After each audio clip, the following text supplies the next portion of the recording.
वक्त आ गया है कि हम जरा बात कर लें कि आज सियासी नाश्ते में क्या है। तो जनाब खुसूसी अदालत ने तोशाखाना 2 केस में बानी पीटीआई इमरान खान और उनकी अहलिया बुशरा बीबी को 17 साल कैद की सजा सुना दी है।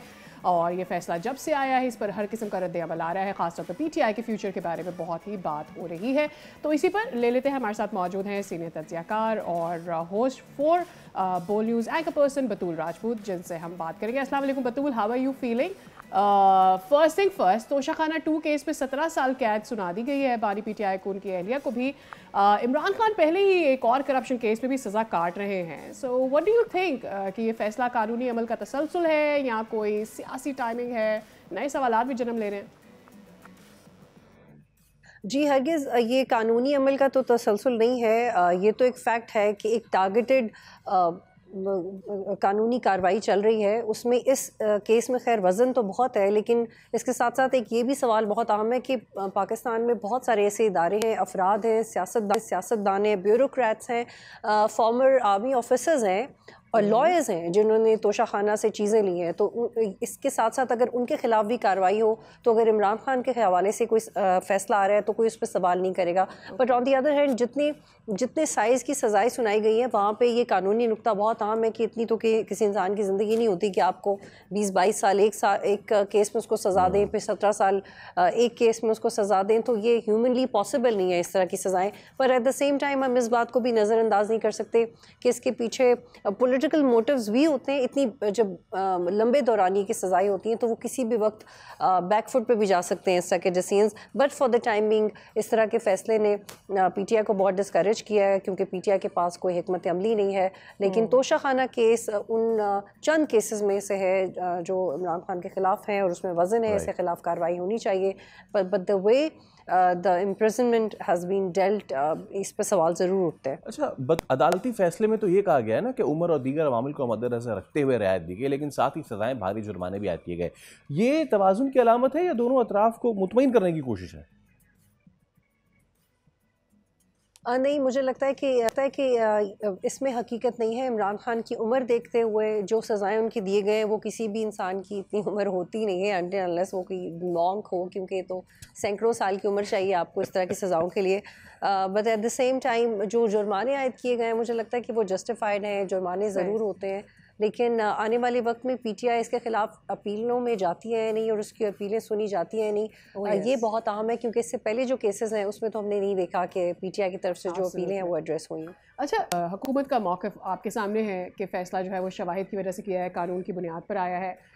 लेकिन तहरीक-ए-इंसाफ़ इसके मुतबादिल बात कर रही है। उनको ऐसा लगता है कि ये जो फ़ैसला है ये सियासी है और उनको ये सियासी इंतकाम का निशाना बनाया जा रहा है। कोशिश की जा रही है कि पीटीआई को ख़त्म किया जाए, ख़ास तौर पर -1 की बातें की जा रही है। जी बिल्कुल, आपने देखा होगा कि पिछले 2 दिनों में जो पार्टी कॉन्फ्रेंस का इनेकाद किया गया पीटीआई की तरफ से, ना तो उसमें हुकूमत की नुमाइंदगी थी पीएमएलएन की और ना पीपल्स पार्टी की थी। उन इत्तेहादी जमातों की नुमाइंदगी ज़रूर थी जो नेचुरली पीटीआई का नैरेटिव फॉलो करती हैं। लेकिन उस कॉन्फ्रेंस में भी ये नहीं हो सका कि कोई वाज़े हिकमत अमली सामने आए पीटीआई की, क्योंकि पीटीआई का एक ग्रुप है जो कि मुज़ाकरात चाहता है। लेकिन ऑन दी अदर हैंड ये ज़रूर हुआ कि कुछ लोग प्रोवोक कर रहे थे। उनका ताल्लुक लॉयर से भी था। मेरे लिए बहुत हैरानी की बात है बीइंग अ जर्नलिस्ट कि आप एक पार्टी को प्रोवोक कर रहे हैं कि आप देखिए मुज़ाहमत करें और हम आपके साथ हैं। मुझे लगता है कि ये किसी इंडिविजुअल की ख्वाहिश तो हो सकती है, लेकिन ये सिस्टम चलाने के लिए या पॉलिटिकल प्रोसेस रन करने के लिए या वो उस पॉलिटिकल इंस्टीट्यूशनलाइजेशन की जिसकी हम बात करते हैं कि सियासी जमातें अपना किरदार अदा करें, वो भी कॉन्फ्रेंसेस जैसे फोरम में, इट इज़ वेरी थ्रेटनिंग कि आप ऐसी सजेशन दें कि आप मज़ामत करें और हम आपके साथ हैं। आप मज़ामत नहीं करें, आप बात करें। 2 ममालिक भी जब लड़े होते हैं तो वो बात करने को तरजीह देते हैं। तो आप तो फिर भी सियासी जमातें, एक ही मुल्क से आपका ताल्लुक है, एक ही नेशनल आइडेंटिटी कार्ड है। बिल्कुल आपकी बात ठीक है। एक चीज़ में अब ये फैसला जो है वो बानी पीटीआई की सियासी मुस्तकबिल पर किस हद तक असरअंदाज हो सकता है, खुसूसन इस तनाजुर में कि वो पहले ही मुख्तलिफ मुकदमात में फंसे हुए हैं और कानूनी रास्ते महदूद होते जा रहे हैं। हाँ, न सिर्फ पाकिस्तान की एक बड़ी शख्सियत नहीं है, बल्कि इंटरनेशनली भी उनका बहुत नाम है, लेकिन इसका मतलब ये नहीं है कि वो कामयाबी से ऐसी सियासत या लॉबिंग कर रही हैं जो उनके नैरेटिव को आके बढ़ा सके, because at the end of the day वो पाकिस्तानी है, पाकिस्तानी सियासतदान है, उन्होंने पाकिस्तान में रहते हुए अपने मामला ठीक करने हैं।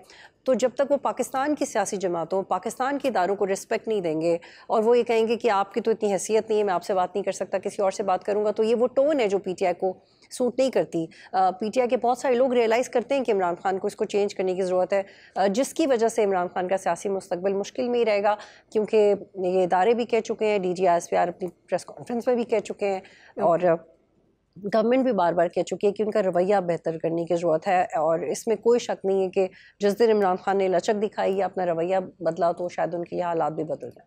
और एट द सेम टाइम ये बताइएगा कि तहरीक-ए-इंसाफ की जानिब से मुसलसल ये मौक़िफ़ सामने आ रहा है कि फ़ैसले बंद कमरा, ट्रायल और जल्दबाजी में सुनाए जा रहे हैं। क्या ये एतराज़ात कानूनी अपील में वज़न रखते हैं किसी भी तौर से, और मुस्तकबिल का क्या मंजरनामा दिखाई दे रहा है पीटीआई के लिए आपको? जी बिल्कुल, पीटीआई के लॉयर्स की तरफ से ना सिर्फ ये बयान आया कि लॉयर्स भी नहीं थे, फैमिली मेम्बर्स भी नहीं थे और फैसला सुनाया गया, बल्कि ये भी एतराज़ करें कि अभी तो नंबर ऑफ हेयरिंग्स बाकी थे और हमें नहीं लगता था कि आज फैसला सुनाया जाएगा। तो बिल्कुल जो उनके एतराज़ात हैं वो सुनने चाहिए और इसी की बुनियाद के ऊपर वो अपील में जा सकते हैं। लेकिन चूंकि जुडिशरी ने एक स्पेसिफिक कंडक्ट अपनाया हुआ है और पीटीआई के केसेस को लेके there is a certain aggressiveness, चाहे वो सुनना है या नहीं सुनना, नहीं सुनने पे आए तो महीनों समातें नहीं आती, सुनने पे आए तो हर रोज़ समातें हो रही होती हैं।